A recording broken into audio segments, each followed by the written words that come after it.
Ya? Google AI itu bisa memprediksi kematian orang dengan akurasi 95%. 50%.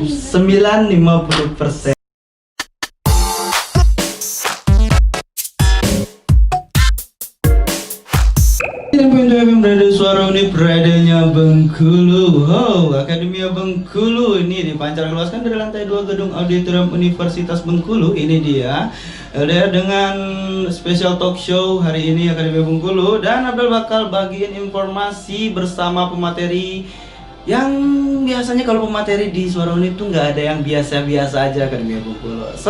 Dan sekarang kita bakal bahas perkembangan kecerdasan buatan atau artificial intelligence pada saat ini Akademia Bengkulu. Nah, buat kamu yang penasaran Akademia Bengkulu, jangan ganti frekuensi, tetap di 99,2 FM Radio Suara Unip, radionya Bengkulu. Radio Suara Unip, radionya Bengkulu, Akademia Bengkulu. Ya, sesuai janji Abdal di segmen pertama tadi Akademia Bengkulu, Abdal sudah bersama dengan pematerinya Akademia Bengkulu, dan pemateri kita adalah Ibu Rufita Faurina STMN, ya Bu ya. Selamat siang Ibu. Selamat siang Abdal, apa kabar? Alhamdulillah Ibu. Ibu bagaimana kabarnya Ibu? Oh baik, alhamdulillah. Iya, masih cerah di hari, walaupun mendung ya Bu ya, hari ini masih cerah gitu. Dan Ibu Rufita ini Akademia Bengkulu lahir di Palembang 29 November 1984, dan beliau adalah lulusan Unip S1-nya Ibu ya. Alhamdulillah. Alhamdulillah. Iya. Dari alumni lulusan Unip dan mengabdi untuk Unip. Dan sekarang menjadi dosen di Teknik Informatika. Teknik Informatika, dan mengampu beberapa mata kuliah ya Bu ya. Iya. Dan salah satunya yang bakal kita bahas sekarang ini Bu. Iya, yaitu kecerdasan buatan. Oke, kecerdasan buatan ya. Iya, kecerdasan buatan. Bukan kecerdasan yang dibuat-buat. Iya, kalau kecerdasan yang dibuat-buat itu sudahlah Bu. Jadi untuk sedikit menyinggung itu Bu, mungkin diberi gambaran apa sih sebenarnya kecerdasan buatan atau AI, mungkin kata anak-anak gaul sekarang Bu gitu. Oke, AI. Kecerdasan buatan itu Indonesianya ya. Orang biasanya bilang AI. Sering nonton film robot nggak? Sering. AI. Sebenarnya kecerdasan buatan itu intinya sebuah sistem yang mengadopsi cara belajar manusia. Misalnya manusia itu kan belajar dari kesalahan ya. Dari kesalahan. Terus belajar dari kesalahan sampai dia melakukan sesuatu yang benar. Yang benarnya.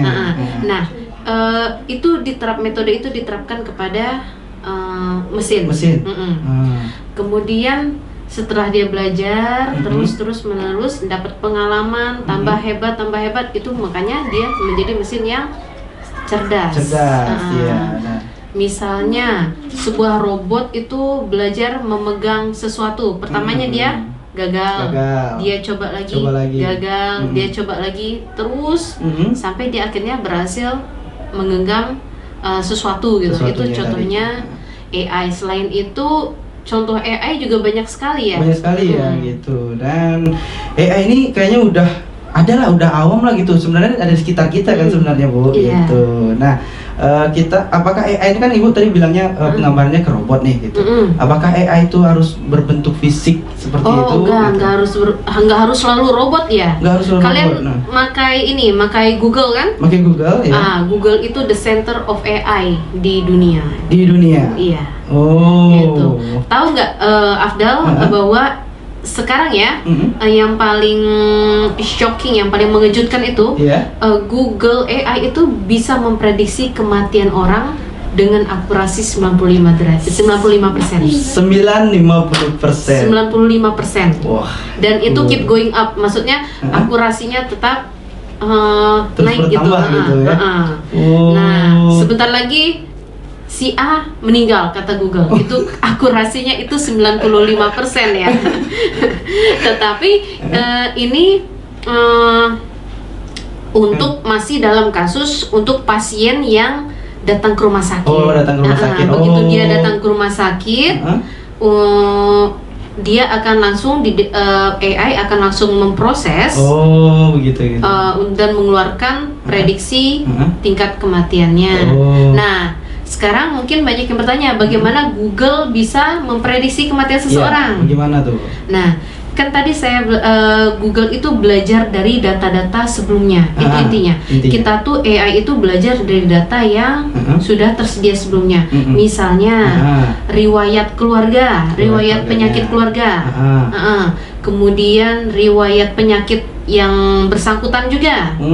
Jadi semua data itu dikumpulkan dulu satu. Semua data dikumpulkan. Dan semenjak rekam medis, bahkan AI bisa menulis tulisan dokter yang yang sulit itu.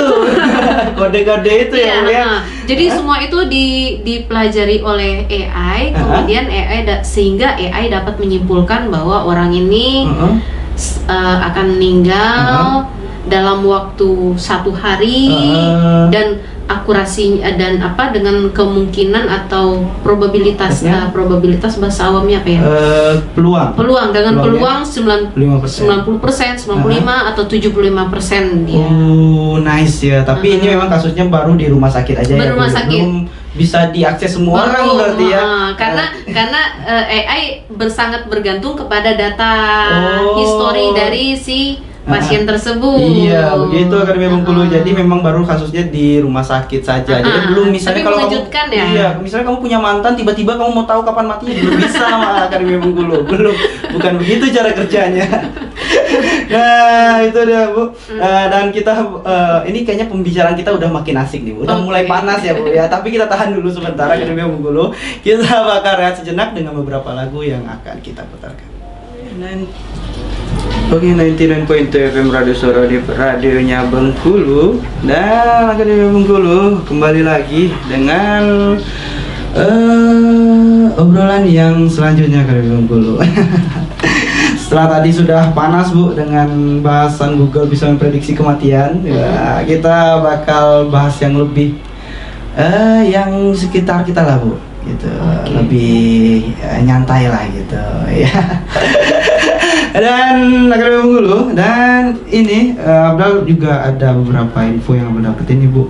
Katanya AI ini sekarang udah gimana ya, sebagai alat penopang kehidupan lagi, bukan cuma sekedar bantu-bantu lagi ya Bu ya. Iya, betul sekali. Seperti yang Ibu udah saya sampaikan tadi, kan Google itu the center of AI di dunia ya. Yang saya agak tertarik itu ada Google Lens. Tahu Google Lens? Google Lens. Pernah pakai Google Lens? Pernah sekali. Untuk apa? Untuk ujian. Untuk ujian. Semoga dosenku tidak mendengar. Itu pintar daripada saya kasih peluang gitu kan, kamu tidak berhasil menggunakan teknologi yang ada. Nah itu membuat saya kecewa. Nah, salah satu yang agak menarik ini adalah Google Lens. Dengan Google Lens kan sebelumnya kita scan ke sesuatu gitu kan. Google Lens akan mempelajari Afdal, human gitu kan. Ya, insya Allah human gitu kan. Insya Allah Bu. Kan misalnya kita ingin mengetahui jenis sebuah bunga gitu kan. Kita scan bunganya, kita foto, kemudian Google akan menunjukkan informasi yang berkaitan dengan bunga tersebut jenisnya. Gitu. Nah, baru-baru ini Google Lens itu mempublish fitur terbaru. Misalnya untuk translating dan untuk membaca sesuatu. Jadi ketika kita mengarahkan Google Lens itu ya ke sebuah tulisan, Google Lens akan mampu membaca dan mentranslasikan sesuatu. Nah, ini sangat membantu sekali untuk masyarakat, terutama di negara berkembang dan negara belum berkembang. Mengapa? Kenapa? Karena di negara belum berkembang dan negara berkembang itu masih banyak sekali orang-orang yang buta aksara, yang tidak bisa membaca. Yang tidak bisa membaca ya. Kemudian saya melihat di efek manfaat Google Lens ini terhadap orang-orang tersebut. Misalnya ada petunjuk di kotak itu, kan banyak yang ada ibu-ibu yang tidak bisa membaca petunjuknya kan. Nah, kita scan aja itu petunjuk di tulisan, kemudian Google Lens akan membacakan petunjuk itu menggunakan bahasa yang pilihan kita. Yang digunakan. Berarti jadi audio gitu ya Bu ya. Misalnya petunjuknya ditulis dalam bentuk apa? Dalam bahasa Inggris, nanti Google Lens akan membacakannya dalam bahasa Indonesia gitu, bisa kalau kita gunakan bahasa Indonesia gitu. Betul sekali. Kalau misalnya saya pernah kan ke luar negeri, itu ATM kan bahasanya bahasa Cina atau bahasa gitu. Belanda kan, saya nggak ngerti gitu kan ya. Jadi kita gunakan Google Lens, kita scan, nanti kelihatan ini tulisannya artinya apa. Begitu. Jadi tidak menguasai bahasa tertentu tidak menjadi hambatan kita untuk keluar negeri. Gunakan aja Google Lens. Google Lens bisa baca gitu ya. Jangan kita, walaupun kita misalnya kurang di dalam berbahasa, jangan sampai kita gaptek juga gitu ya. Iya. Gitu. Yang penting jangan ketinggalan gitu. Gitu kayaknya. Is amazing lah pokoknya. Iya, terus saya pernah melihat ada ibu-ibu di India, dia buta aksara juga, nggak bisa baca, nggak bisa tulis. Dia bingung gimana mau membantu anaknya memecahkan soal PR kan. Nah, dia menggunakan Google Lens untuk membaca soal ujian anaknya, kemudian mencari solusi untuk PR anaknya. Nah, itu sangat membantu sekali ya. Sedemikian ternyata fungsional di Google Lens ya. Atau mau jadi selebgram, fashion vlogger atau fashion misalnya kamu mau ada orang tuh bajunya bagus, atau kamu bisa scan bajunya nanti Google itu akan memberikan rekomendasi beli di mana, atau style yang sejenis, kayak gitu. Jadi ya gampang lah ya. Iya, kembali lagi ke big data tadi ya Bu ya. Iya. Dan bisa juga kayaknya katanya ada fitur juga katanya di mana kita foto diri kita, habis itu kita foto scan baju orang, nanti bisa dipindahkan juga baju orangnya di kita gitu Bu. Oh iya. Iya, itu ada juga fiturnya. Banyak fitur-fitur AI sekarang. Pasti. Iya, dan kayak mungkin Akademi Bengkulu lebih itunya ke itu sih, ke filter-filter yang di Instagram Bu. Kalau yang AI itu yang dia bisa mendeteksi wajah gitu di mana kan. Habis itu dia ngasih fitur-fitur misalnya kayak ada belalainya kita gitu. Banyak di Instagram gitu Bu. Ini ada yang baru juga ini ya. Ya kan kita berbicara tentang AI yang terbaru ya. Ada Google Photos namanya. Google Photos. Nanti Google Photos ini untuk mengupload foto kita. Dan ketika kita upload, nanti Google Photos ini akan memberikan suggestion, maksudnya akan memberikan saran, ini foto mau diapain. Misalnya Abdal upload selfie, nanti dia akan ngasih akan memberi saran gitu kan, apakah mau diterangkan. Gitu. Kemudian kalau Abdal keluarkan foto bareng teman-teman, nanti dia akan mendeteksi teman Afdal apakah kamu ingin sharing, karena kan kecenderungannya kan kalau kita misalnya punya selfie kan kita mau nge-tag temennya ngedit. Kalau kita upload sama teman kan biasanya kita bawaannya pengen nge-tag. Nge-tag banget gitu. Atau misalnya sekarang kan ya agak rasis juga ya karena AI itu belajar dari masyarakat ya. Ketika masyarakat inginnya sesuatu yang mendefinisikan kecantikan itu kulit putih gitu kan, dia akan belajar gitu, akan mensarankan gitu kan, apakah mau di brightening. Jadi begitu, ternyata bukan manusia aja bikin stereotip kayak gitu ya Bu ya. Ternyata AI juga belajar dari manusia kayak gitu. Iya, karena mereka AI belajar dari manusia kembali lagi. Memang nice memang ya. Oke, Akademi Bengkulu, itu dia udah panjang sekali kita berbicara tentang AI yang di fashion ini, dan selanjutnya kita bakal bahas sesuatu lagi yang lebih menarik dan lebih bisa dibilang bisa sedikit bahaya Bu. Karena kita bakal bahas yang akan ada di depannya. Sebentar lagi kan ada pilkada nih. Menarik itu AI itu. AI ya. Dan jadi kita bakal bahas di segmen selanjutnya Akademi Bengkulu. So kamu jangan kemana-mana, tetap di 99,2 FM Radio Suara Unip, radionya Bengkulu.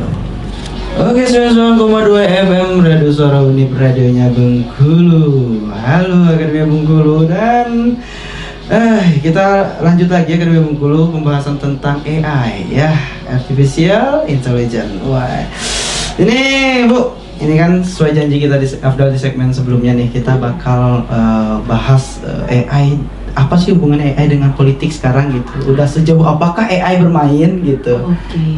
Gitu.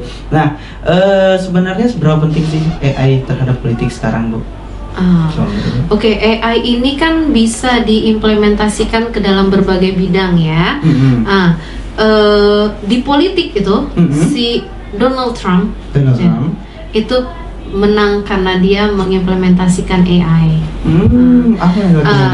Jadi begini, kan dia mempelajari berbagai berbagai data, semua data tuh disimpan oleh mesin ya, disimpan oleh komputer ya. Misalnya di sini ada berbagai anak muda ya, di radio ada banyak anak muda, perilaku dalam sosial media kalian itu direkam. Contohnya oleh Facebook ya, direkam. Misalnya Afdal itu tertarik dengan calon A. Misalnya ada dua calon ya, anggap aja ada dua calon ya. Afdal tertarik dengan A gitu kan ya. Nah, nanti si AI itu akan mempelajari, oh si Afdal suka A karena dia fokus ke program apa gitu ya. Misalnya pendidikan misalnya gitu. Program pendidikan tidak berbayar gitu ya. Nah, nanti si AI ini akan menyisipkan berita-berita fake mengenai si A yang berkaitan dengan pendidikan tadi misalnya. Misalnya biaya pendidikan 0 rupiah adalah bohong. Jadi dia akan mensuggest berita-berita buruk yang mengenai si A tadi. Misalnya Afdal suka A karena programnya yang contohnya apa lagi ya? Program misalnya di bidang olahraga. Nah, nanti AI akan bot AI itu akan seperti meniupkan gitu berita-berita hoax berkaitan dengan si program olahraga yang si A. Kayak bermain victim gitu ya jadinya. Jadi kan agak goyah gitu kan, aduh ini A atau enggak ya? Tapi kayaknya gitu kan. Jadi kayak mainin psikologi juga jadinya. Jadi psikologi kalian itu dipelajari oleh AI. Misalnya kamu chat dengan teman, ngobrol misalnya debat masalah politik gitu kan ya. Nah, itu direkam oleh jadi ya direkam, kemudian ya itu akan digunakan untuk sebagai strategi ya. Gitu. Jadi kalau kita nggak pinter-pinter, nanti kita yang dimainin sama AI jadinya, Bu ya. Misalnya kamu chat sama teman kamu siapa? Tentang sepeda gitu ya. Kamu chatnya banyak ya orang main sepeda ya. Nanti dia tuh AI itu akan mengidentifikasi bahwa wah, si Afdal nih kayaknya pengen sepeda deh. Nanti dimunculin iklan sepeda. Dan pastinya orang yang iklan bayar juga ya, Bu ya. Misalnya dia tahu kemampuan Afdal kemampuan ekonomi Afdal berapa. Nanti yang akan dimunculkan itu adalah iklan. Misalnya Afdal mampu beli Brompton ya yang harganya 35 juta. Nanti yang muncul Brompton. Kalau kamu cuma mampu beli sepeda yang harga sejuta, nanti yang dimunculin iklan harga sejuta. Senice itu, sehebat itu ternyata ya, Bu. Aduh, yang parah sih memang ya, Bu ya. Kemudian yang hype lagi nih ya. Di bidang politik ya. Di bidang politik tadi. Ada namanya virtual politician. Nah, ini gimana lagi nih, Bu? Ini lebih aneh lagi daripada Google yang kita sebut pertama tadi. Jadi politikus virtual atau politikus yang bentuknya ya kita bisa politikus yang bentuknya komputer gitu ya. Jadi di Amerika Serikat itu ada namanya calon kandidat resmi itu. Kandidat resmi itu namanya Alice. Dan dia bukan cewek. Tapi mesin, tetapi dia adalah AI kecerdasan buatan. Dan walaupun si Alice ini kalah, dia mampu memperoleh 25.000 suara. 25.000 suara. Itu dia. Artinya apa? Sudah cukup banyak orang yang percaya kepada AI. Iya, tapi itu ada dampak negatif dan positif juga ya, Bu, jadinya. Karena si seperti ada juga selain Alice, ada juga si Matsuda Michiro, itu calon gubernur ya, mayor itu gubernur di sebuah daerah di Jepang. Dan dia mendeklarasikan dirinya sebagai kandidat yang mengetahui apa yang masyarakat mau. Oh, nice. Jadi banyak sekali calon. Tapi kira-kira Bu, kalau kayak gitu Bu, itu bakal jadi bumerang tersendiri nggak sih kalau kita nggak bisa mengontrolnya gitu? Ini kita belum tahu kedepannya ya. Tetapi kan kita tadi membahas dari awal bahwa AI itu belajar dari ilmu yang kita tanamkan. Selama kita tanamkan ilmu yang baik, dia akan belajar sesuatu yang baik. Misalnya ya, ada yang seperti politikus itu ya. Dia mempelajari sesuatu yang buruk, misalnya yang mempelajari tindakan kriminal gitu ya. Misalnya menciptakan AI penjahat gitu ya. Kita kasih aja kasus-kasus, detail kasus ke AI. Nah, misalnya kasus-kasus yang tidak bisa dipecahkan gitu ya. Kita kasih semua kan, yang mana yang bisa dipecahkan, yang mana tidak bisa dipecahkan. Nanti dia bisa mempelajari sendiri bagaimana supaya saya menciptakan sebuah kejahatan yang sulit ditumpas gitu. Yang tidak bisa dipecahkan oleh polisi. Itu kemungkinannya. Benar banget sih. Jadi teman, tapi Bapak pernah dengar sih Bu, katanya kalau kita tidak mengembangkan diri, tidak upgrade, kita bakal tergantikan oleh AI lama-lama. Gitu. Benar kan Bu? Udah mulai terjadi. Ini aja sampai ada mayor, ada calon politikus. Oke, Akademia Bengkulu, kita bakal rehat sejenak dengan beberapa lagu, dan kita bakal kembali dengan pembahasan yang lebih menarik pastinya ya Bu ya. Dan kamu jangan ganti frekuensi, tetap di 99 FM Radio Suara Unip Radio Bengkulu. Oke, 99.2 FM Radio Suara Unip Radio Bengkulu, Akademia Bengkulu, guys. Dan tadi kita udah bahasnya udah jauh banget Bu, udah sampai gimana tadi? Udah sampai politikus, udah sampai ke Google Lens, udah sampai gimana itu nolong disabilitas AI tadi gitu. Dan sekarang kita ini deh, Abdul ada yang menganjal lihat ini. Iya. Sebenarnya apa sih sebenarnya asal mula atau awalnya dari AI ini gitu? Kenapa ada AI gitu? Pasti ada prosesnya pembentukannya dong gitu. Oh iya, jadi sekalian saya mau sosialisasi ya. Gak apa-apa. Ini kayaknya mulai semester depan Unip itu akan mengadakan MKU khusus coding. Nah, coding. Nah, coding itu apa? Coding ini sangat berkaitan erat dengan AI tadi. Jadi dari awalnya AI itu berawal dari coding. Coding. Apa itu coding? Coding itu membuat sebuah program komputer ya. Biasanya kan kita contoh sederhananya itu adalah kalkulator aja ya, 1 tambah 1 langsung keluar 2 ya. Gitu. Nanti coding ini kita akan istilahnya apa ya, menggunakan bahasa komputer untuk mencapai untuk melakukan sesuatu ya. Untuk melakukan sesuatunya. Gitu. Misalnya sebentar ya. Yang sederhananya aja gimana? Sederhananya aja ya. Ngeprint nama plus Hai Afdal. Oh iya, yang biasanya kalau di awal-awal kan kalau ada motor-motor sekarang kan ada Hai gitu. Hello world gitu kan.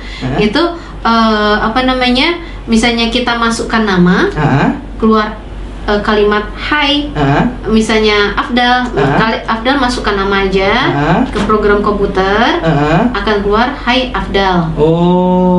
Gitu. Nah nanti mungkin tujuan mata kuliah coding ini adalah untuk membantu mahasiswa membuat program yang bisa digunakan untuk memecahkan masalah perkuliahannya. Misalnya ya, saya sering temukan masalah di jurusan ekonomi. Di jurusan ekonomi itu kan kita ada masalah, contoh masalahnya adalah mencari faktor utama yang mempengaruhi penjualan merek tertentu. Itu bisa juga itu misalnya kita program berdasarkan data selama 10 tahun.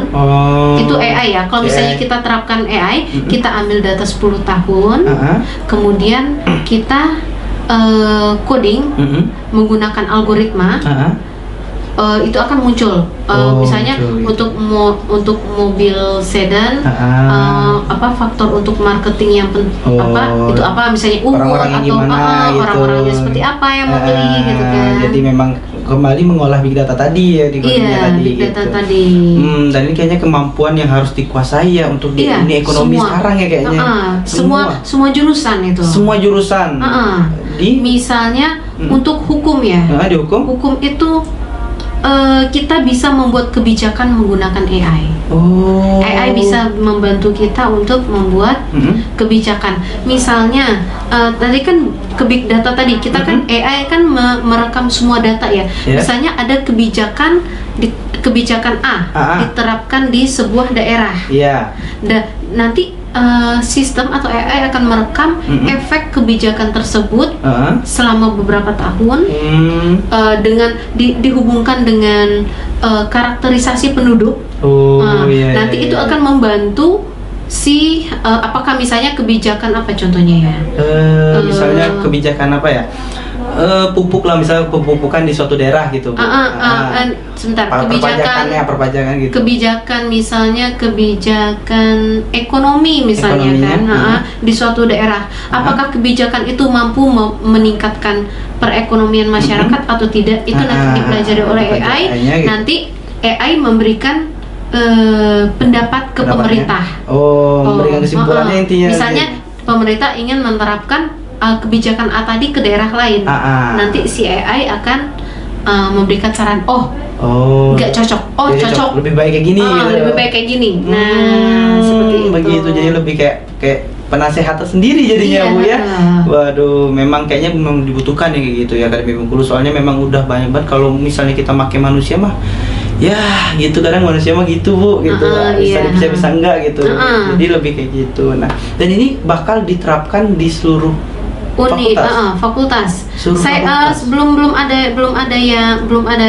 ada ini pasti gitu ya. Pastinya, tetapi bakal ada untuk nggak akan jadi MKU ya. Bakal jadi MKU. Misalnya apa ya? Itu ekonomi ya. Contoh ekonomi tadi misalnya mencari faktor yang mempengaruhi marketing gitu kan.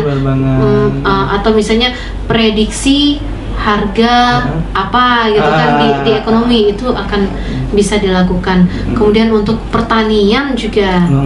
Pertanian itu misalnya menentukan faktor-faktor mencari faktor-faktor yang menentukan keasaman tanah. Keasaman tanah tadi. Gitu. Berarti memang ditolong lah pokoknya semuanya. Jadi jangan cuman orang-orang atas saja yang terbantu jadinya. Harus sampai orang menengah ke bawah pun harus merasakan efeknya dong Bu. Itu dari AI tersebut. Nah, itu di Akademi Bengkulu. So, Akademi Bengkulu dan kita mungkin bakal balik dengan segmen terakhir nanti Akademi Bengkulu. Jadi kamu jangan kemana-mana, tetap di 91,2 FM Radio Suara Univ, radionya Bengkulu.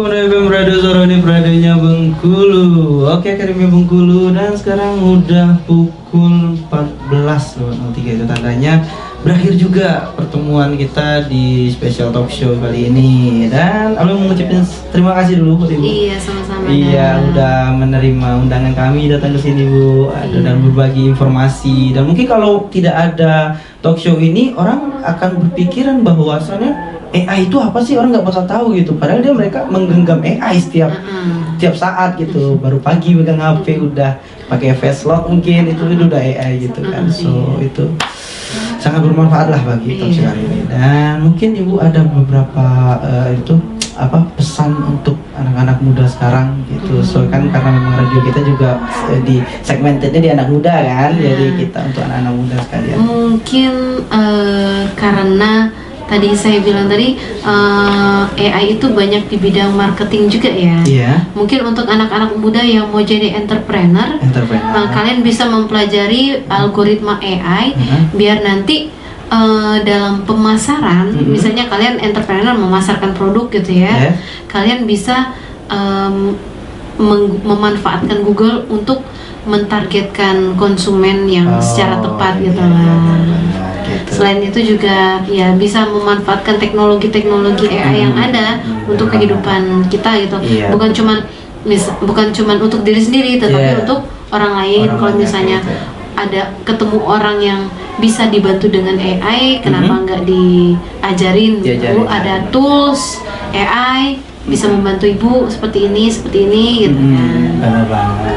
Jadi intinya memang kayak gitu Akademi, kesimpulannya tetaplah jadilah orang yang berguna untuk orang yang lain, dan pelajarilah teknologi, jangan sampai ketinggalan teknologi gitu. Kita yang menguasai teknologi, jangan sampai teknologi menguasai kita ya Bu ya. Paling gitu aja ya Akademi Bengkulu, bincang-bincang talk show kita pada hari ini. Dan buat kamu jangan lupa subscribe YouTube kita di Suara Uni TV, dan juga di Instagram kita di Suara Uni TV. Dan sekali lagi terima kasih ya Bu ya. Iya, sama-sama. Dan di akhir kata aku Raffi Abdul Zikri pamit undur diri dari talk show ini, dan bye bye.